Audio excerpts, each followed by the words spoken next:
Hey everyone, I just wanted to give a shout out to our friends at Lurkit for giving me a free Steam code for the game to try it out, so thank you so much. Hello everyone, welcome in, it is I, Judi. Today we're going to be reviewing TRON Catalyst. Let's go ahead and jump into the review, shall we?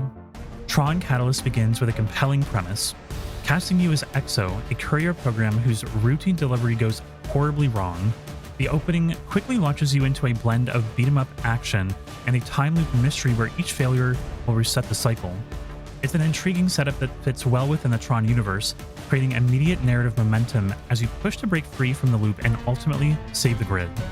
Visually, Catalyst stands out. The neon-drenched aesthetic and its slightly cartoon-styled environments evoke the series of TRON Uprising, giving the world energy and personality. When the game is in motion, it looks fantastic. However, the 2D character portraits used during cutscenes clash heavily with the rest of the game.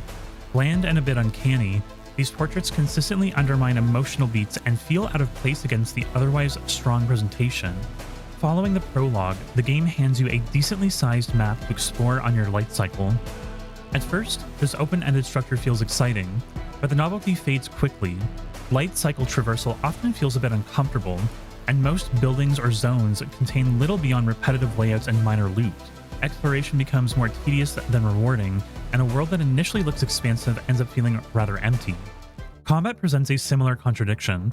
Early mechanics hint at a stylish, combo-driven system with creative disc-throwing options, but once you settle into this loop, combat devolves into constant parrying and evasion due to limited healing options. With enemy groups scattered densely across each area, battles begin to feel like obstacles rather than exciting encounters. The lack of incentive to fight drags down the overall pacing and makes traversal even more of a slog. The audio side of Catalyst fares no better. The soundtrack is serviceable but unremarkable, never reaching the iconic punch expected from the TRON name. Voice acting ranges from decent to stilted, though the static cutscene portraits once again drain performances of much of their emotional impact.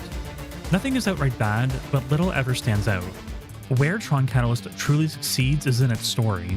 Even with a somewhat plain delivery, the time loop structure and optional lore files build a fascinating look into the grid. Characters who begin as simple archetypes gradually reveal unexpected depth, turning into memorable allies by the end. The narrative is rich, well considered, and easily the strongest reason to see the game through. Any fans of TRON should actually give it a chance. If you're drawn to games with a strong emphasis on storytelling, Catalyst is worth experiencing, but only with the understanding that its gameplay often struggles to support its narrative ambitions. I personally love the story, but everything surrounding it feels like an unpolished gem that needed more time to mature. In the end, I would recommend checking out this developer's stronger work, particularly TRON Identity, which delivers a far more refined and confident narrative-driven experience. For anyone wondering how long it may take to complete Catalyst, it can take roughly 20 to 30 hours for a first playthrough. Thank you for listening to my review. I tried to keep it short and sweet, and hopefully you guys enjoyed it. Feel free to let me know what you guys thought of the game in the comments, and I'll leave a link to the Steam page in the description below. I will catch you guys next time. Bye!